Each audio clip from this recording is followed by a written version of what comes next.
우리 다 같이 말씀을 봅니다. 창세기 27장 18절부터 23절까지 같이 말씀을 봅니다.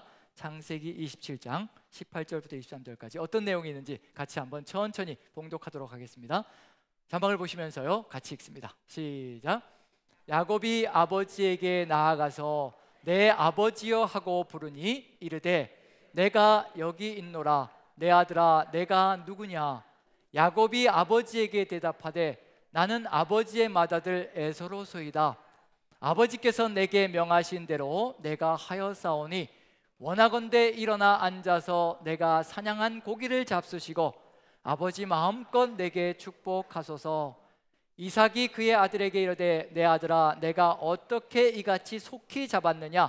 그가 이르되 아버지의 하나님 여호와께서 나로 순조롭게 만나게 하셨음이니이다. 이삭이 야곱에게 이르되 내 아들아 가까이 오라. 내가 과연 내 아들 에서인지 아닌지 내가 너를 만져보려 하노라. 야곱이 그 아버지 이삭에게 가까이 가니 이삭이 만지며 이르되 음성은 야곱의 음성이나 손은 에서의 손이로다 하며 그의 손이 형 에서의 손과 같이 털이 있으므로 분별하지 못하고 축복하였더라. 아멘. 오늘 제목은 변화되지 않으면이라는 제목을 가지고 같이 한번 나눠보려고 합니다. 변화되지 않으면 어떤 일이 벌어질까? 우리도 지금 변화의 길을 계속해서 거쳐가고 있는 중입니다. 우리도 옛사람에서 새로운 피조물이 되고요, 새로운 피조물에서 이제 그리스도인이 되어가고 있는 중입니다. 한꺼번에 그리스도인이 되지는 못합니다. 우리가 옛사람의 속성들이 그대로 있기 때문에 천천히 이제 예수 그리스도의 뒤를 따라가며 우리가 그리스도화 되어가는 거죠. 그래서 예수님을 닮아가는 작은 예수가 되어가는 중인데, 변화되지 않으면 도대체 어떤 일이 벌어질 것인가? 오늘 에서와 야곱의 이야기를 통해서 한번 같이 나눠보려고 합니다. 이름은 상당히 중요한 의미를 가지고 있습니다. 특히 창세기에서는요, 이름을 가지고 상당히 많은 것들을 우리에게 보여주려고 애를 쓰고 있습니다. 특히 아브람과 이삭과 야곱의 이름들을 살펴보면 상당히 중요한 의미를 가지고 있는데요, 특히 아브람 한번 살펴보면 믿음의 조상이라고 얘기하죠. 아브람으로 시작해가지고 아브라함으로 결론을 맺습니다. 부름받았을 때 아브람으로 부름받았습니다. 즉 하나님께서 아브람을 부르신 거지요. 근데 한순간에 아브라함이 되지 않습니다. 아브라함의 삶을 끊임없이 걸어가다가 아브라함으로 변화되는데, 그게 몇 살이냐면요, 99세가 되었을 때, 99세가 되어서 99살이 되어서 전능하신 하나님을 만났을 때 아브라함이 아브라함으로 변화되어집니다. 그럼 우리가 하나님을 제대로 만나지 못하면 절대로 우리는 변화는 있을 수 없다는 것. 이름의 변화는 뭘 보여주고 있는 중이냐면요, 삶의 변화를 얘기하는 것이고 성품의 변화를 얘기하는 겁니다. 그런 점에서 아브라함은 한 부족의 조상이라는 의미입니다. 근데 아브라함은 많은 민족의 조상이라는 뜻이거든요. 많은 민족의 아버지. 아브라함은 한 부족의 아버지고 아브라함은 많은 민족의 아버지라는 뜻입니다. 그 이름의 차이에서 엄청난 느낌이 있는 거죠. 만약에 우리가 변화되지 않고 옛사람을 그대로 뭉치고 살아간다면요, 아브라함의 시절과 똑같은 것이 될 수 있습니다. 아브라함이 하나님을 만나고 고향과 친척과 아버지 집을 떠났는데도 불구하고 자기 주장과 자기 생각과 자기 고집으로 가득 들어차 있습니다. 상속자를 자기 생각대로 고르고요, 자기 생각대로 세워가지고 결국 엘리에셀도 그 다음에 이스마엘도 탄생되어진 그런 역사가 있었습니다. 다 아브라함으로 변화되기 전에 있었던 상황들이거든요. 아브라함으로 살아가면서 하나님의 뜻보다는 자기의 주장을 앞세우며 살아갔던 그 시절입니다.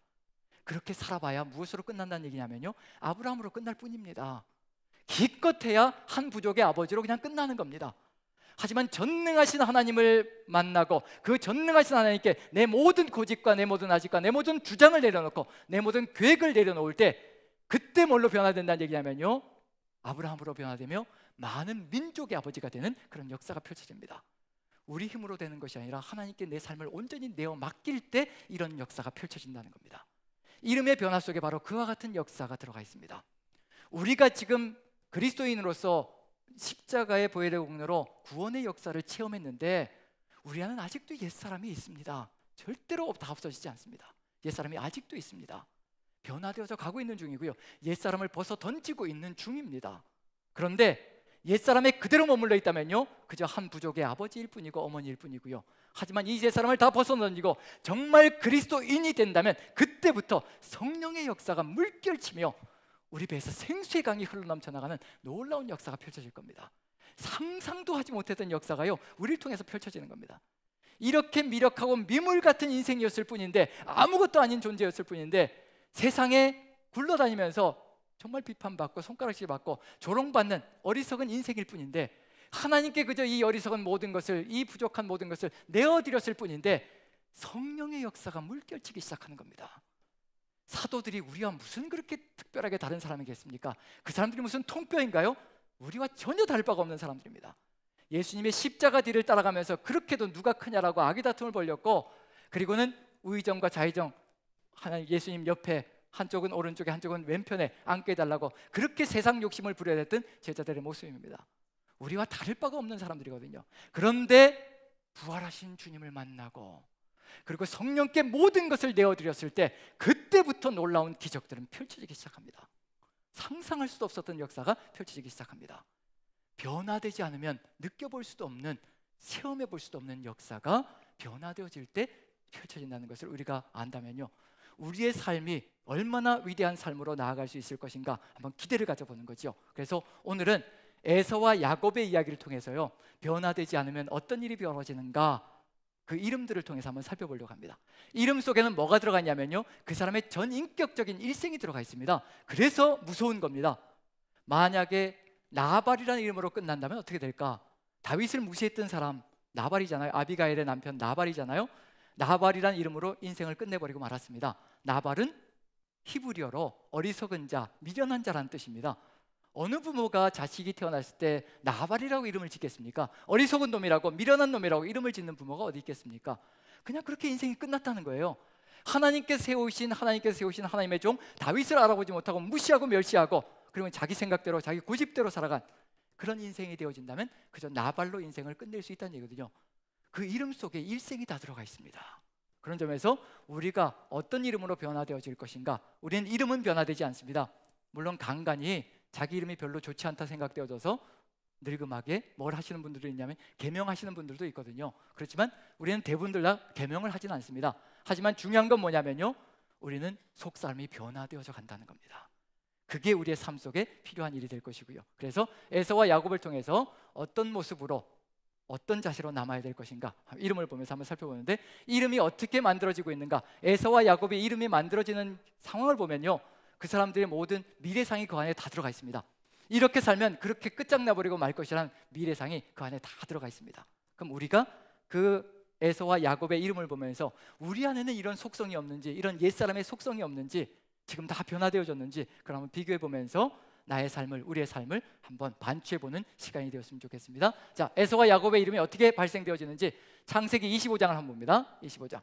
자, 24절부터 26절까지 같이 한번 천천히 읽어봅니다. 같이 읽습니다. 시작. 그 해산 기한이 찬즉 태에 쌍둥이가 있었는데, 먼저 나온 자는 붉고 전신이 털옷 같아서 이름을 에서라 하였고, 후에 나온 아우는 손으로 에서의 발꿈치를 잡았으므로 그 이름을 야곱이라 하였으며, 리브가가 그들을 낳을 때 이삭이 60세였더라. 태어날 때 그 상황이 이름이 되어집니다. 태어날 때 그 상황. 자, 에서 먼저 한번 보죠. 25절입니다.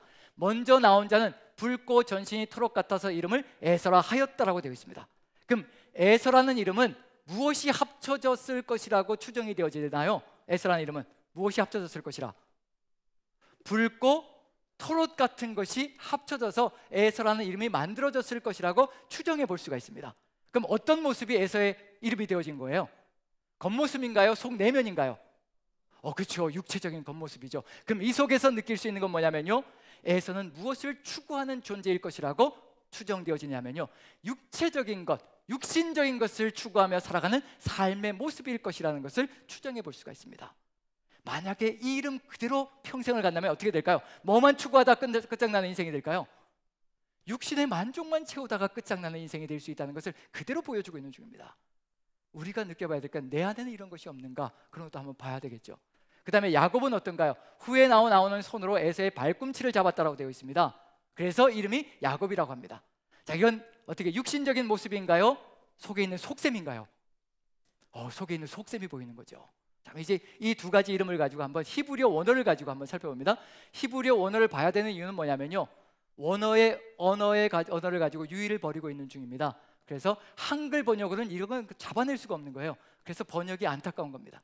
끊임없이 개역개정이 나오고 개역개정에 또 개정판이 나올 수밖에 없는 건 번역은 어쩔 수 없이 똑같은 단어가 없거든요. 똑같은 뜻을 의미하는 단어가 각 나라마다 없다는 얘기입니다. 우리나라의 아가페라든가 히브리의 헤세드, 하나님의 사랑, 그 끝없는 사랑, 정말 하나님의 그 도저히 끊을 수 없는 그 사랑을 얘기하는 히브리의 헤세드와 헬라어의 아가페가 있는데 우리나라 말에 이걸 대체할 수 있는 용어가 없어요. 그래서 뭐밖에 없네. 사랑이나 인자라든가 자비라든가 이런 말로 갖다 붙일 수밖에 없습니다. 그런데 하나님의 그 사랑을 다 표현해낼 수가 없습니다. 왜냐하면 사랑 그러면 누구의 사랑도 사랑인 거예요. 인간의 사랑도, 에로스적인 사랑도 사랑이고 우리는 그렇잖아요. 그러다 보니까 이걸 다 표현을 할 수가 없습니다. 그래서 번역이 미진할 때가 참 많습니다. 여기서 보면 이제 뭐부터 봐야 되냐면요, 붉고 전신이 터럭 같다, 붉고 터럭 같다, 이게 어떻게 에서의 이름과 연결되는가? 그럼 도표를 보면서 한번 살펴봅니다. 히브리어 원어로 붉다가 뭐라고 되어 있나요? 발음이 아드모니. 그 다음에 터롯이 히브리어로 세아르라고 되어 있습니다. 그래서 맨 앞에 뭐가 들어가 있죠? 이응이 들어가 있고요, 터롯은 앞에 시읒이 들어가 있습니다. 이 두 개가 합쳐져서 뭐가 되는 거예요? 이응자 시읒이 합쳐진 누구의 이름이 되는 건가요? 에서라는 이름이 만들어지는 겁니다. 그래서 히브리어 원어로 발음이 똑같은 아드모니에서 아를 따고요, 그 다음에 터롯의 세아르에서 세를 따가지고요, 에서라는 이름을 합쳐서 만들어내는 겁니다. 그럼 에서는 이 두 개가 합쳐진 인물이 되는 거죠. 자, 그런 점에서 붉다, 아드모니, 육체적인 모습인데 붉다라고 되어 있죠. 아드모니 어디서 많이 들어본 것 같지 않으신가요? 아드모니, 예, 크게 얘기해 주시죠. 아드모니 어디서 많이 들어본 것 같은데 어떤 단어가 생각나시나요? 아담이란 단어도 똑같은 어근을 가지고 있습니다. 아담이 흙에서 만들어졌잖아요. 토양이 어떤 색깔인가요? 네, 붉은색. 그래서 아다마가 땅이란 뜻입니다. 땅, 토양이란 뜻이구나. 아다마. 그 아다마에서 만들어졌다 해서 아담이라고 이름이 지어졌습니다. 흙에서 온 존재. 만약에 하나님을 만나지 못하면 흙으로 돌아갈 수밖에 없는 존재, 흙밖에 남지 않는 존재, 그게 인생이라는 겁니다. 그래서 여기서 보시면 육신적인 것만 추구하며 살아가다 보면 땅으로 돌아가 땅으로 끝장나고 마는 존재가 된다는 것을 그대로 보여주고 있는 중이거든요. 우리는 어디를 봐야 될 존재냐면요, 하늘을 바라봐야 될 존재지 땅에 얽매여서 살아가는 존재가 아니라는 것을 그대로 보여주고 있는 중입니다. 아드모니, 아담, 그 다음에 또 어떤 단어도 생각나시나요? 아드모니, 에서와 연관되어진 단어, 에서와 연관된 단어. 네, 그건 좀 이따 또 살펴보기로 하겠습니다. 만약에 에서가 이렇게 붉은 곳에 계속 끌려서 육신적인 것에 끌려가다 보면요, 이걸로 굳어진다라고. 왜냐하면 이걸로 굳어지면요, 변화가 끝장나는 겁니다. 그리고 이제 끝나는 길로 간다는 얘기거든요. 그래서 조심해야 된다는 의미가 들어가 있습니다. 육신적인 것에 계속 끌려가면 이 이름으로 굳어질 것이로되 변화가 되지 않는다면 이제 어떤 결과에 봉착하게 될 것인가, 그게 이제 에서에게 주어진 삶의 길이라는 얘기거든요. 자, 터롯이 어떻게 됐다고요? 발음이 어떻게 되나요? 세아르. 토롯이라는 세아르라는 발음이 되는 겁니다. 어디서 많이 들어본 발음이 아닌가요? 세아르. 자, 붉다라는, 몸이 붉다라고 얘기하고 있으니까요, 이제 육신적인 것을 추구하는 그런 모습. 그래서 붉은 것을 보면 사죽을 못 쓰는, 붉은 것을 먹어야만 직성이 풀리는, 그걸 쫓아가야만 삶이 편안해지는 그런 삶의 모습을 보여주고 있고요. 토롯은 벌써, 털은 어떤가요? 몸의 털은 어떤 기능을 하는 것이 몸의 털인가요? 네, 우리는 털이 다 빠져가지고 지금 이제 그 기능을, 겨울철에도 내복을 입어야 이제 살 수 있는 존재가 되는데, 이제 그런 점에서 털은 무엇을 의미하느냐면요, 보호막이 되는 겁니다. 보호막은 또 거처라는 의미가 되겠죠. 그래서 우리는 뭐가 중요한 삶이 될 수 있다는 얘기냐면 집이 우리의 보호막이 되어야만 제대로 살아가는 존재가 될 수 있는 그런 의미가 되겠죠. 그래서 이 두 가지를 합치면 뭐가 될 것인가? 토롯, 세아르, 이 발음, 에서가 살아가야 될 장소, 에서가 좋아하는 장소, 어떤 산이 될까요? 이제 그 똑같은 히브리어 어근을 가지고 있습니다. 네, 거기로 찾아가는 겁니다. 그러면 이제 에서라는 이름이 변화되지 않으면요, 이제 어떻게 이름이 굳어질 것이고, 그리고 어디로 가야만 된다는 거, 그게 이미 주어져 있는 겁니다. 미래상이 다 들어가 있는 겁니다. 그럼 결국은 에서가, 만약에 에서의 삶을 버리고요, 이스라엘로 변화되어진다면, 하나님을 만나서 이스라엘로 변화되어진다면 에서는 가나안 땅에 남아서 하나님의 백성이 될 것이고요, 거기에 또 붙여서 야곱도 역시 마찬가지로 이스라엘로 변화된다면 하나로 연합되어질 수 있는 길을 걸어갈 겁니다. 하지만 변화되지 않으면 어떻게 될까요? 같이 하나 될 수 있을 것인가, 그걸 한번 살펴봐야 되겠죠. 만약에 우리에게 이런 속성이 있다면 우리도 역시 옛사람의 그대로 머물러 있다는 얘기거든요. 우리는 어디에 초점을 맞추고 살아가고 있는 중인가? 내 육신의 만족을 채워주는 것을 향해서 살아가고 있는 중인가? 2시간, 3시간 운전해가지고 맛집을 찾아서, 그 맛집을 찾아서 맛을 보고 먹으면 만족감을 느끼는 삶을 살아가고 있는 중인가? 성적인 욕망을 찾아 살아가고 있는 중인가? 우리에겐 그것이 없다면 우리는 다른 길을 걸어가고 있는 중입니다. 우리 육신의 욕망을 버리고 사람이 떡으로만 살 것이 아니요 하나님의 입에서 나오는 모든 말씀으로 산다, 그렇게 우리가 삶을 걸어가고 있다면요, 우리는 에서의 이름을, 옛사람을 벗어던지고 그리스도인의 삶을 살아가고 있는 중입니다. 그 다음에 또 터롯, 우리 거주지, 우리 보호막, 이런 것들을 통해서 우리가 집이 있어야 되고 거주지가 있어야 되고 안전한 거처가 있어야 된다라고, 그래서 그걸 위해서 그것을 목표로 두고 인생을 살아간다면요, 무엇이 될 수 있다는 얘기냐면요, 예수님께서 말씀하신 것, 여우도 굴이 있고 참새도 제 보금자리가 있지만 인자는 머리 둘 곳도 없다. 우리 주님의 뒤를 따라서 머리 둘 곳이 있든지 없든지 상관하지 않고 주님이 나의 거처이시고 주님이 나의 모든 것 되시며 주님께서 인도해 가시는 길이면 그곳이 바로 나의 거처이며 나의 삶의 길이라는 것을 믿고 확신하며 그 뒤를 따라가고 있는지, 아니면 우리가 어디에 목표를 두고 있는지, 집값이 올라가면 너무 좋아가지고 펄쩍펄쩍 뛰고 있는지, 아니면 또 정말 서민들의 심정을 생각하면서 그들의 안타까운 심령 때문에 가슴이 미어지는 그런 삶을 살아가고 있는지, 그것에 따라서 우리가 지금 옛사람을 그대로 입고 살아가고 있는 중인가, 아니면 옛사람을 벗어던지고 주님의 뒤를 향하여 가고 있는 중인가. 에서의 모습이 우리에게는 있는가 없는가, 그것도 한번 돌아볼 수 있다는 얘기거든요. 에서는 전체적으로 뭐가 가득 들어차 있냐면요, 인간적인 것, 육체적인 것, 그 육체적인 추구를 향해서 가득 들어차 있습니다. 내 삶만 안정되면 되고 내 육체만 편안하면 된다는 것이 가득 들어차 있는 것이 에서의 삶의 방식이라는 것, 변화되지 않으면 절대로 하나님의 뜻을 이루어 갈 수 없다는 것을 분명히 알 수가 있습니다. 그 다음에 야곱을 한번 보죠. 야곱, 같이 읽어봅니다. 야곱, 어떻게 태어났다고요? 발꿈치를 잡고 태어납니다. 그래서 그것이 히브리어 단어로 아카브란 단어입니다. 아카브, 발꿈치를 잡았다, 발뒤꿈치를 잡았다, 아카브란 단어인데요, 거기에다 앞에 야를 붙여가지고 야곱, 아코브 이렇게 해서 야곱 붙입니다. 이 야곱이란 단어, 야곱이란 이름, 발뒤꿈치를 잡았다는 뜻인데요, 야자가 붙어서 3인칭 단수형 동사가 됩니다. 그가 발뒤꿈치를 잡았다, 그가 뒤꿈치를 잡았다라는 의미가 되는 것이 바로 이런 의미가 될 것입니다. 그래서 야곱은 무엇을 가지고 보여주고 있냐면요, 속성을 가지고 있습니다.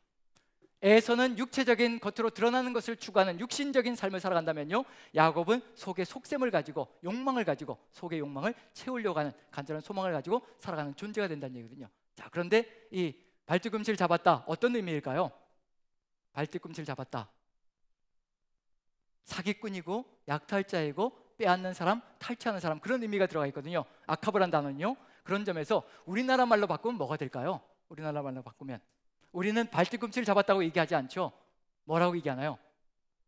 이게 등하고 연관이 있잖아요. 사기꾼을 뭐라고 얘기하나요? 뭐 처먹고 산다고 얘기하나요? 네, 등 처먹고 산다고 얘기하죠. 그래서 이걸 우리나라 이야기로 바꾸면 어떻게 될까요? 이스라엘의 이야기로 하면은 야곱이 태어날 때 형의 발뒤꿈치를 잡고 태어나는 건데, 우리나라로 하면 야곱이 태어날 때 어떻게 하면서 태어나는 것이 우리나라의 이야기가 될까요? 에서의 뭘 치면서 태어나는 걸까요?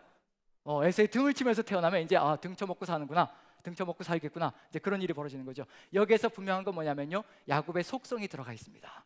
등 쳐먹고 살고 빼앗아서 살고, 그 육신적으로 모아놓고 이 육신적인 것을 보면서 안심하고 살아가는 그 사람들 걸 또 빼앗아 가지고 살아가는 그런 속성을 가지고 있는 존재가 바로 야곱이라는 삶의 모습이라는 거. 자, 그렇다면 이 두 사람이 연합할 수 있을까요, 없을까요? 한 사람은 육신적인 것, 육신적인 만족만 채워지면 된다라고 큰 소리치며 살아가는 존재이고요, 한 사람은 그렇게 육신적인 만족만 채우면 된다는 그 사람 것까지도 빼앗아서 내 것으로 만들어야만 되는 그런 속셈을 가지고 있는 존재라고 얘기한다면 이 두 사람이 연합할 수 있을까요, 없을까요? 없죠. 하나 될 수 없습니다. 이렇게 변화되지 않으면 절대로 하나 될 수가 없습니다. 우리 사랑방 식구들이요, 우리 남산교회가요, 사랑방 식구들부터 시작해가지고 하나 될 수 있는 게 뭐밖에 없다는 얘기냐면요, 변화되지 않으면 절대로 하나 될 수가 없습니다. 제가 가슴 속에 늘 고통 가운데 거하고 있는 게 뭐냐면요, 어디까지 얘기해야 될까? 어디까지 내 속내를 내어 보일 수 있을까? 어디까지 얘기해야 내가 상처받지 않고, 내가 부메랑을 맞지 않고, 뒤통수를 맞지 않고, 어디까지 얘기해야, 어디까지 나누어야 내가 적당하게 이렇게 서로 둥글둥글 살아갈 수 있을까? 사랑방에서 이런 일이 벌어지고 있다면요, 이것처럼 안타까운 일이 없습니다. 형제 자매라고 끊임없이 우리가 얘기하고 있는데 사랑방에서 내 아픔과 고통을 토로해 놓을 수가 없습니다. 왜냐하면 이게 언제 어느 때 부메랑이 되어서 내 뒤통수를 실지, 그리고 그런 경험들을 통해서 그 고통스러운 시간을 거쳐본 분들은요, 얘기를 하지 않으려고 합니다. 이게 지금 우리의 모습이라면 우리가 정말 변화되어진 그리스도인인가 아닌가를 한번 끊임없이 살펴봐야 될 필요가 있습니다. 아직도 우리는 에서와 야곱이라는 속성을 가지고 사랑방 안에서도 속셈을 숨겨놓고, 그리고 육신적인 모든 것들을 다 포장해놓고 그리스도인이라는 것 신앙으로 다 포장시켜놓고 흡사 아닌 것처럼 살아가며 서로 속이고 있는지도 모릅니다. 지금 창세기에서 보여주는 건 뭐냐면요, 하나님의 백성이 하나로 연합될 수 있는 것, 이런 상태로는 절대 연합할 수 없다는 겁니다. 에서와 야곱이라는 이름으로는요 절대 이런 속성으로는 하나 되어질 수 없다는 겁니다. 변화되지 않으면요 절대로 하나 될 수 없고 연합할 수 없습니다. 우리가 하나 되지 못하면요, 어디 세상 속에 들어가서 하나 됩시다라고, 정말 천국 백성이 됩시다라고 우리가 감히 얘기할 수나 있겠습니까? 결코 얘기할 수 없습니다. 그래서 하나님께서 말씀을 통해서 우리에게 주시는 겁니다. 바로 이와 같은 길을 걸어가야, 이와 같은 변화의 과정을 거쳐가야 세상을 하나로 묶어갈 수 있는 하나님의 백성이 될 수 있을 것이라, 우리가 먼저 하나 되는 걸 세상에 보여줘야 한다는 겁니다. 그래서 변화되어야 한다는 겁니다. 에서와 야곱이라는 육신적인 것을 추구하고 그 다음에 내 속셈을 가득히 숨겨놓고 어찌하든지 세상 것까지도 긁어 모아가지고 내 것으로 만들려고 하는 이런 속셈을 가지고는 절대로 하나님의 땅 만들 수 없고요, 하나님의 백성이 하나로 이루어질 수가 없습니다. 그런 점에서 에서와 야곱을 통해서 이제 변화의 과정이 무엇인지, 어떻게 변해가야 될 것인지, 그걸 우리가 끊임없이 깨달아가며 같이 이 길을 걸어가야 될 필요가 있습니다. 그걸 보면서요, 우리 안에 육신적인 것이 남아있진 않은지, 옛사람이 남아있진 않은지 그 옛사람들을 하나씩 걸러내며 우리가 주님의 뒤를 따라간다면 우리는 옛사람에서 새로운 피조물이 되고, 새로운 피조물에서 이제 그리스도인이라고 부르기에 합당한, 성도라고 부르기에 합당한 존재로 서나갈 수 있는 그런 삶을 살아갈 수 있을 겁니다. 자, 어디부터 볼 것이냐면요, 에서부터. 에서는 어떤 가능성을 가지고 있었는가? 에서도 이스라엘이 될 수 있는 가능성을 가지고 있는 사람입니다. 왜냐하면 누구에게서 태어난 거예요? 아브라함의 후손이고 이삭에게서 태어난 존재거든요. 만약에 에서도 이스라엘로 변화된다면 하나님의 백성으로 하나 연결되어 수 있다는 겁니다. 그런데 에서의 이야기 속에 이제 무엇이 굳어지고 있는지 보십시오. 변화가 되어지고 있는지 아닌지 보시라는 얘기입니다. 그걸 바라보면 에서가 어떻게 끝장나고 말 것이라는 것을 그대로 느껴볼 수가 있습니다. 뭐에 끌리나요? 아까 몸이 붉고 육신적인 것이 붉고 육체적인 것을 탐닉하며 붉은 것에 끌리고, 즉 육신적인 것에 육신적인 만족을 채워주는 것에 끌리는 안타까운 일이 벌어집니다. 그래서 그걸 이용해 가지고 야곱이 이제 장자권을 탈취하는 사건이 벌어지죠. 그걸 한번 살펴봅니다. 에서의 이름이 어떻게 굳어지고 마는지, 그래서 에서는 이렇게 되어버린다는 거 한번 봅니다. 창세기 25장을 보시면요, 29절 30절 같이 한번 읽어봅니다. 같이 시작. 야곱이 죽을 쑤었더니 에서가 들에서 돌아와서 심히 피곤하여, 여기까지만 읽어보죠. 이 죽은 무슨 색깔일까요? 왜 붉은색이라고 얘기를 할까? 육체적인 것을 찾아서 쫓아가는 에서의 그 삶의 모습을 보여주기 위한 의도를 가지고 있습니다. 30절 같이 읽어봅니다. 같이 시작. 야곱에게 이르되 내가 피곤하니 그 붉은 것을 내가 먹게 하라 한지라. 그러므로 에서의 별명은 에돔이더라. 이 붉은 것은 히브리어 어떤 단어와 같은 어근을 가지고 있을까요? 불다 아드모니였죠. 여기도 이제 아돔이란 단어로 아드모니와 같은 어근을 가지고 있는 단어를 사용합니다. 여기서 내가 피곤하니, 피곤하면 신앙도 다 버려야 되는 건가요? 이 피곤함 속에는 뭐도 들어가 있냐면요, 육신적인 피곤함과 육신적인 시장함, 배고픔, 이런 것이 다 들어가 있습니다. 내가 시장하고 피곤하고 괴롭고 고통스러우면 신앙이고 뭐고 다 집어던져야 하는 겁니까? 지금 그게 에서의 모습 속에 그대로 들어가 있습니다. 내 육신적인 만족만 채워주는 것이라면 당장은 내가 신앙이고 뭐고 다 집어쳐도 좋다, 그런 일이 벌어지는 것이 에서의 모습 속에 그대로 들어가 있습니다. 내가 피곤하니 장자권이 무슨 소용이고 그것이 무슨 소명이고 뭐고 다 무슨 필요가 있겠느냐. 그래서 그 붉은 것을 내게 먹게 하라. 그래서 어디에 육신적인 만족을 채우는 것으로 나아갑니다. 그랬더니 이름이 어떻게 됐다고 얘기하고 있나요? 에돔으로 굳어졌다라고 되어 있습니다. 근데 이 이야기와 더불어서 에서의 이야기는 어떤 이야기로 등장하고 마느냐면요, 가나안 여인들과 결혼해서 결국은 부모님의 걱정거리가 된다는 것으로 끝을 맺고 있습니다. 그럼 가나안 여인들과 결혼하는 것도 무엇을 채우기 위한, 어떤 욕망을 채우기 위한 의도가 들어가 있는 거예요? 그리스도인이 하나님의 백성이 되겠다는 의지인가요? 육신적인 욕망을 채우겠다는 건가요? 에서의 이야기는 그런 이야기로 가득 들어차 있습니다. 변화의 이야기가 전혀 없습니다. 누구의 이야기가 예가 될 것이냐면요, 노아가 홍수 후에 350년을 살았다라고 되어 있습니다. 350년을 살았으면 엄청난 이야기들이 들어가 있을 터인데 그 350년 이야기 속에 어떤 이야기밖에 없다라고 되어 있냐면요, 포도주 사건밖에는 들어가 있는 내용이 없습니다. 350년의 인생길이 포도주 사건 하나로 다 연결되어 버린다는 얘기거든요. 결국은 인생이 그렇게 갔다는 것을 얘기하는 겁니다. 그렇게 타락으로 끝장나고 말았다는 것을 그대로 보여주고 있는 중이거든요. 에서의 이야기도 자신의 육신의 만족을 채우는 것으로 모든 것이 다 들어가 있습니다. 그럼 변화의 길을 걸어갔다는 얘기인가요? 걸어가지 않았다는 얘기인가요? 자기의 육신의 만족만 채우는 것으로 평생을 살아갔다는 것이 에서의 이야기라 안타까운 이야기라는 겁니다. 변화의 길을 걸어가지 않았다는 얘기입니다.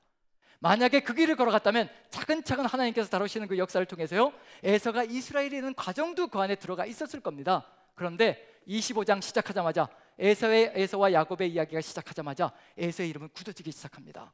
이렇게 육신적인 것을 찾아서 에돔으로 굳어지는 것, 누구의 조상이 되었다는 얘기인가요?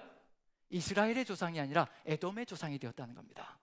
육신적인 것을 추구하는 백성의 조상이 되는 거죠. 그럼 이제 어디로 가야 될까요? 가나안 땅에는 이스라엘 백성이 존재하는 땅입니다. 하나님께서 이스라엘 민족에게 약속으로 주신 땅이 가나안 땅이거든요. 그럼 당연히 에서는 에돔이 되어버렸으니까 어디로 가야 되는 거예요? 이제 자기의 거주지로 가야 되겠죠. 토록 같은 장소 어디로 가야 될까요? 세일산으로 가야 되겠죠. 그게 결론이 될 겁니다. 그게 에서의 결론으로 끝장나고 말 거거든요. 그 길로 걸어갔으니까. 그럼 당연히 에서가 에돔이 되었기 때문에 세일산으로 갔다. 몇 장에 들어가 있을까요? 힌트는 뭐냐면요, 에서와 야곱의 이야기는 창세기 25장부터 시작해서 36장에 끝을 맺습니다. 37장부터는 이제 요셉과 형제들의 이야기로 넘어갑니다. 다음 때로 넘어가는 거예요. 그러면 이제 에서가 에돔이 되어서 세일산으로 갔다. 창세기 몇 장에 들어가 있을까요? 예, 잘하셨습니다. 36장을 한번 봅니다. 그렇게 성경을 읽으시면 되는 겁니다. 36장을 한번 보시죠. 같이 읽습니다. 6절 같이 시작. 에서가 자기 아내들과 자기 자녀들과 자기 집의 모든 사람과 자기의 가축과 자기의 모든 짐승과 자기가 가나안 땅에서 모은 모든 재물을 이끌고 그의 동생 야곱을 떠나 다른 곳으로 갔으니 이에 에서 곧 에돔이 세일산에 거주하니라. 에돔족의 조상이 되었으니 당연히 가나안 땅이 아니고 세일산으로 가야 되겠죠. 자기 터롯 같은 보호처가 있는 곳으로 가야 되겠죠. 우리도 역시 마찬가지란 얘기거든요. 우리가 옛사람에 머물러 있다면요, 우리가 추구하는 것으로 끝나고 말 겁니다. 가나안 땅 약속의 땅이 아니라 천국이라는 약속의 땅이 아니라요, 우리가 계획하고 우리가 바라보았던 그 땅에서 인생이 끝나고 말 것이라는 얘기입니다. 그걸 에서의 이야기 속에서 분명히 보여주고 있습니다. 변화되지 않으면 우리의 인생 길이 어떻게 끝장나고 말지 그것도 이미 보여주고 있는 중입니다.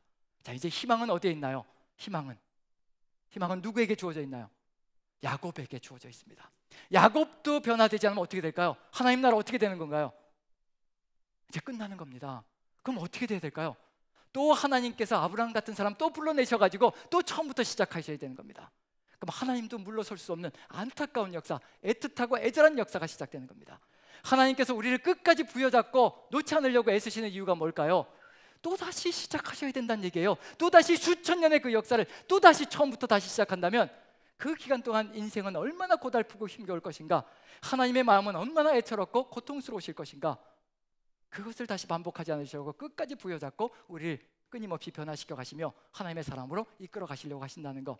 이제 야곱에게 희망이 있습니다. 야곱마저도 변화되지 않는다면요, 이제 모든 것이 끝나는 겁니다. 하지만 우리가 봐야 될 건 뭐냐면요, 야곱이 변화되는 건 한참 흘러가야 될 겁니다. 여기에서 야곱이라는 이름이 변화되지 않으면 어떤 세상이 만들어질 것인가 우리가 뚜렷하게 봐야 될 필요가 있습니다. 우리의 옛사람이 벗어던져지지 않고 우리의 옛사람이 그대로 우리 안에 남아있다면 어떤 세상이 만들어질 것인가 아주 뚜렷하게 봐야지만 우리가 어떻게 살아가야 될 것인가도 분명히 그 안에 들어가 있는 답이 될 것이라는 얘기거든요. 그래서 야곱의 이야기는요, 뭐부터 시작하느냐면요, 누구의 축복을 빼앗나요? 에서의 축복을 빼앗죠. 누구 것인가요? 혹시 그게 본래 야곱의 것이라고 생각하신다면 오산입니다. 본래는 에서의 것을 탈취하는 겁니다.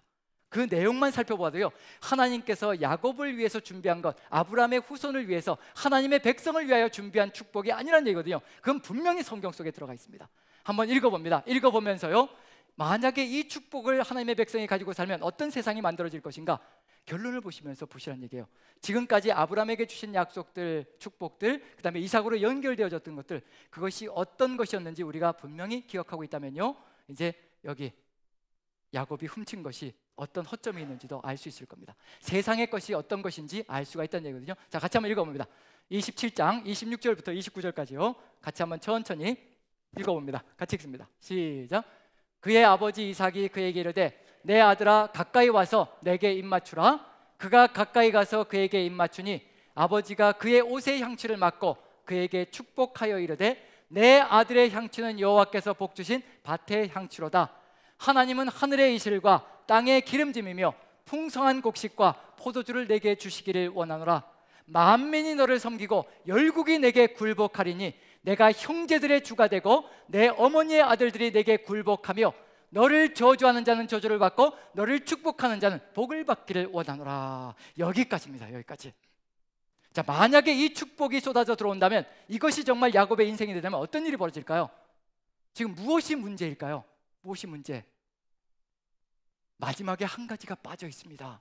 지금 풍성하거든요. 28절 보면요, 갖고 싶습니다. 하나님은 하늘의 이슬과 땅의 기름짐이며 풍성한 곡식과 포도주를 내게 주기를 원하고 세상 모든 사람들이 굴복한다는 겁니다. 굴종한다는 겁니다. 이것처럼 좋은 게 어디 있겠어요? 근데 한 가지가 없습니다. 맨 마지막에 뭐가 없나요? 세상 모든 민족이 너를 통하여 복을 누릴 것이라. 이게 사라져 버립니다. 이게 바로 세상 사람들이 지금도 거머쥐고 살아가고 있는 삶이거든요. 자기들만 잘 살면 되고요, 자기들만 긁어 모아서 풍성하게 누리면 된다는 겁니다. 나눠주지 않아도 된다는 얘기고요, 내 것으로 삼아서 내가 모든 것을 누리며 살아가는 그런 세상을 이루겠다는 그런 의미까지도 이 안에 포함되어 있습니다. 남의 것을 탈취하고 빼앗아서 살아가는 세상의 속성들이 이 안에 다 들어가 있습니다. 이렇게 되면 어떤 일이 벌어질까요? 남의 것을 다 빼앗아 가지고 살아가도 괜찮다는 이런 의식을 가지고 살아가게 되면, 만약에 이렇게 야곱이라는 이름으로 이걸 다 가져가 버리면 그 다음에 어떤 일이 벌어지게 될까요?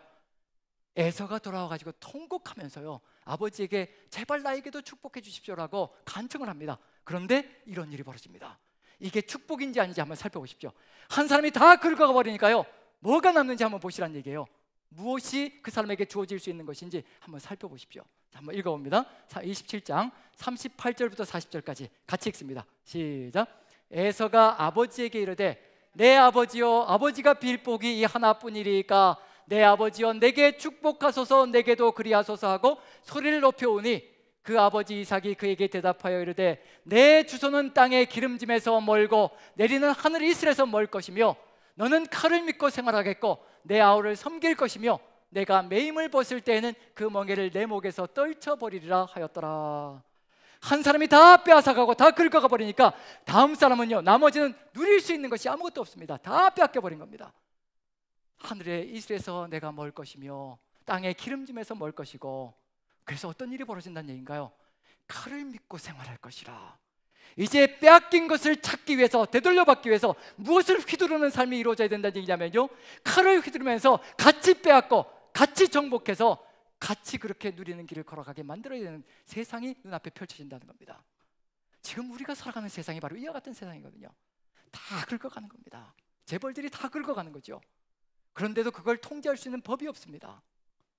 그 사람들이 나눌 수 있게 만들 수 있는 법이 없다는 얘기거든요. 내 거 가지고 내 마음대로 하는데 하나님의 법을 가지고 산다면 절대 그럴 수 없습니다. 하나님의 법은요, 세상 모든 민족이 너를 통하여 복을 누릴 것이라. 너에게 준 모든 것은 너의 것이 아니라 청지기일 뿐이고, 그 모든 것은 하나님께서 명령을 내리시는 그 순간에 온 세상을 향하여 흘러 들어가야 될 그런 축복의 통로가 되는 삶이 되어야 될 것이라. 그런데 야곱이라는 이름으로 가지고 살다 보니까요, 모든 것을 다 긁어 모아서 자기 것으로 만들다 보니까 다른 사람들이 누릴 수 있는 것이 없습니다. 전쟁터가 벌어지는 겁니다. 지금 우리의 삶 속에서도 그대로 벌어지고 있는 일들이거든요. 지금 우리가 살아가는 세상 속에서 이와 같은 일이 벌어지고 있는 중입니다. 에서라는 이름으로, 야곱이라는 이름으로 계속해서 살아간다면요, 세상은 변할 것이 아무것도 없습니다. 우리가 변화되지 않으면요, 세상은 이와 같이 칼을 믿고 살아가며 남이 가진 것을 빼앗아서라도 어떻게든지 안정을 취하려고 안간힘을 써대는 그런 삶을 살아가게 될 겁니다. 지금 우리가 살아가는 삶 어떠한가요? 나는 육신적인 만족이 있고 육체적으로 거주할 곳이 있고 안정된 집이 있고 모든 것이 갖춰져 있으니 나는 되었다. 저는 그렇게 생각하지 않습니다. 저는 그렇게 보지 않습니다. 저는 무엇이 없이 평생을 지금 살고 있는 중이냐면요, 평생을 이렇게 살 겁니다. 집이 없이, 제 이름으로 되어진 집 한 채 없이 평생을 이렇게 빌려서 쓰다가 살 겁니다. 그렇게 주님 품으로 돌아갈 겁니다. 그런데 저한테는 하나님이 계시기 때문에 괜찮습니다. 하나님이 저의 거처가 되시고 하나님이 저의 모든 것이 되시기 때문에 상관없습니다. 근데 세상 속에서 살아가는 사람들 한번 생각해 보십시오. 지금 집값이 천정부지로 올라가고 있습니다. 그런데 집을 가진 분들은 축제를 벌이고 있을 수도 있습니다. 집값 올라가니 너무 되었다, 가만히 앉아서 수억 원의 돈을 벌었으니 이 얼마나 축복이냐 라고 얘기할지 모르겠지만요, 저는 뭐가 생각나느냐면요, 저 같은 서민들이 가슴 깊이 와닿습니다. 절규하고 있는 서민들, 집이 없어서 그 집 한 채를 마련하려고 평생을 벌어서 20년, 30년을 모았는데 하루아침에 또 2억, 3억이 올라가 버려서 또다시 10년을 또 돈을 모아야 되는 이 안타까운 심정들, 이 절망감들, 그 절망감이 전 느껴집니다. 우리가 기뻐할 일이 절대 아니란 얘기거든요. 우리가 만약에 그것을 기뻐하며 살아가고 있다면 우리도 똑같이 에서나 야곱의 심령을 가지고 살아가고 있는 존재들일 뿐이란 얘기입니다. 우리가 어떻게 흘려보내며 어떻게 같이 도우며 살아나가야 될 것인가, 그런 고민과 고백을 하며 걸어가야 될 삶의 길들, 그건 누구만이 이루어갈 수 있는 일이냐면요, 변화된 사람들만이 할 수 있는 일입니다. 옛사람이 다 사라지고 새 피조물이 되고 그리스도인이 되어진 사람들, 그 사람들만이 이런 길을 걸어갈 수 있다는 것. 그렇지 않으면 바로 이와 같은 세상이, 칼을 믿고 살아가는 세상, 칼이 멈추지 않는 세상, 그래서 칼이 끊임없이 세상을 지배하는 그런 세상을 만들어갈 수밖에 없는 그런 역사가 일어날 것이라는 것, 그걸 보여주고 있는 중입니다. 그래서 변화되어야 하는 겁니다. 우리가 야곱에서 이스라엘로 변화되듯이 우리가 옛사람에서 새사람으로 반드시 변화되어야 하는 겁니다. 세상에 칼을 내려놓을 수 있게 만들기 위해서 그 길을 걸어가야 된다는 얘기거든요. 그런데 만약에 이런 길을 끝까지 걸어간다면 이제 세상이 어떻게 볼 것인가, 이제 에서가 울부짖는 그 내용을 가지고요, 한번 구조를 한번 보도록 하겠습니다. 창세기 27장이에요. 다시 한번 34절부터 38절까지 볼 텐데요, 읽으시면서 변화되지 않으면 어떤 일이 벌어질 것인가, 어떤 세상이 만들어질 것인가, 그걸 한번 보시면서 지금 우리의 삶의 여정 속에서는 이런 현상이 벌어지고 있지는 않은가, 그걸 한번 같이 보면서 한번 봤으면 좋겠습니다. 구절을 보는데 시작과 끝이 무엇으로 시작하고 무엇으로 끝을 맺는지 보시고요, 중간에 도대체 무슨 일이 벌어지고 있길래 시작과 끝이 이 지경이 되었는가, 그걸 보는 겁니다. 그럼 그걸 이제 하나님께서 변화시키기를 원하신다는 거, 그걸 이제 살펴봐야 되겠죠. 자, 34절 같이 읽습니다. 같이 시작. 에서가 그의 아버지의 말을 듣고 소리질러 슬피 울며 아버지에게 이르되 내 아버지여 내게 축복하소서, 내게도 그리하소서. 그 몸이 붉고 털이 가득 들어찬 터프한 그 인생이요, 통곡을 하면서 호소합니다.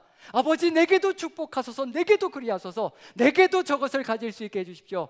세상이 통곡을 하고 있습니다. 에서가 세상 사람이라고 얘기한다면요, 세상 사람이 통곡을 하고 있습니다. 왜 세상 사람이 통곡하고 있을까? 그 다음 절을 보시면 이래서 통곡하고 있습니다. 35절 같이 읽습니다. 시작. 이삭이 이르되 내 아우가 와서 속여 내 복을 빼앗았도다. 네 아우가 와가지고 네 복을 빼앗아 갔구나. 네 것을 네가 누려야 될 것까지도 다 가지고서 나눠주지 않고 저렇게 혼자서만 살아가겠다라고 저렇게 아우성을 쳐대는구나. 속여서 다 빼앗아 갔구나. 그리스도인들이 이렇게 살아가고 있구나. 나는 천국 가는 길 다 예비되었고 내 평생에 먹고 살 것 다 준비되어져 있으니 아무 걱정 없고 염려 없으니 나는 되었다라고 배튕기면서 살아가고 있는 우리 그리스도인들의 모습이 있다면요, 내 직장은 안정되어 있으니 이 코로나 시절에 자영업하시는 우리 형제자매들, 제대로 먹고 살지 못하든지 먹고 살든지 상관도 하지 않고 나는 직장에서 따박따박 내 월급 나오니 나는 되었다라고 생각하며 걸어가는 그런 삶을 살아가고 있다면요, 우리가 야곱이 아니고 우리가 에서가 아니고 무슨 삶을 살아가고 있겠습니까? 똑같은 짓을 하고 있는 중입니다. 우리도요, 똑같이요. 우리가 어디에 지금 의지를 두고 살아가고 있습니까? 내게 따박따박 들어오는 월급을 바라보며 그것이 내 하나님인 것처럼, 그것이 내 인생인 것처럼 혹시 거기에 위로를 삼고 그것을 바라보며 위안을 삼고 살아가고 있지는 않은지, 이것이 다 사라져도 하나님만 있으시면 됩니다라고 고백하며 살아가고 있는 삶인지, 그게 바로 옛사람과 그리스도인의 차이점이 될 겁니다. 지금 여기에서 이삭이 내 아우가 와서 속여서 다 빼앗았구나. 근데 어떤 지경이길래 에서가 이야기를 합니다. 이런 삶이기에 이렇게 된다라고 이야기합니다. 36절 같이 한번 읽어보죠. 같이 읽습니다. 시작. 에서가 이르되 그의 이름을 야곱이라 함이 합당하지 아니하니까 그가 나를 속임이 이것이 두 번째니이다. 전에는 나의 장자의 명물을 빼앗고 이제는 내 복을 빼앗았나이다. 또 이르되 아버지께서 나를 위하여 빌복을 남기지 아니하셨나이까. 그놈의 이름을 야곱이라고 하는 것이 합당하지 않습니까? 그러니 그 짓거리 하면서 이렇게 살아가고 있지 않습니까? 저는 이 소리가요, 어떻게 들리냐면요, 세상 사람들이, 에서 같은 세상 사람들이 우리 그리스도인들을 향해서요, 교회를 향해서요, 저놈들이 개독교가 아닙니까? 저놈들이 교회충이 아닙니까? 저 지경으로 살아가고 있는데 어떻게 성도라 할 수 있으며 어떻게 기독교인이라고 그리스도인이라고 할 수가 있겠습니까? 저게 개독교가 아니고 저게 교회충이 아니고 무슨 삶이겠습니까? 에서의 이 목소리가 지금 세상 사람들의 목소리처럼 기천에 울려서요, 견딜 수가 없습니다. 우리가 왜 이런 소리를 들으며 살아야 될 것인가? 그놈의 이름을 야곱이라고 하면 합당하지 않습니까?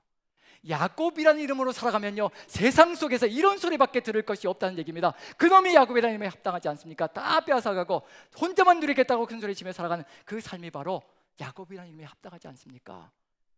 이것이 변화되지 않으면요, 야곱이 야곱으로 남고 그리고 이스라엘로 변화되지 않으면요, 세상은 절대로 변하지 않습니다.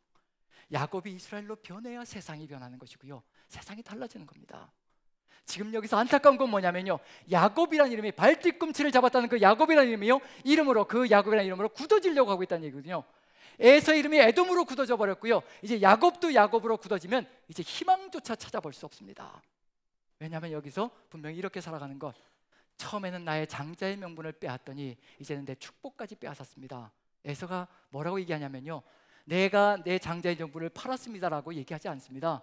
야곱이 내 장자권까지 빼앗아갔다고 얘기합니다. 아는 거예요. 탈취당했다는 거, 갈취당했다는 거 아는 겁니다. 세상도 깨달아간다는 얘기거든요.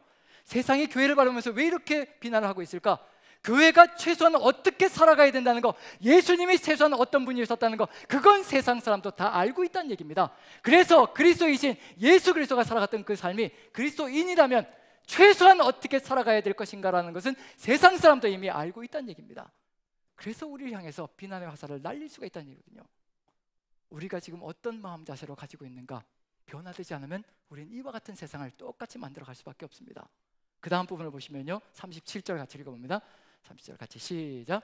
이삭이 에서에게 대답하여 이르되 내가 그를 너의 주로 세우고 그의 모든 형제를 내가 그에게 종으로 주었으며 곡식과 포도주를 그에게 주었으니 내 아들아, 내가 내게 무엇을 할 수 있으랴?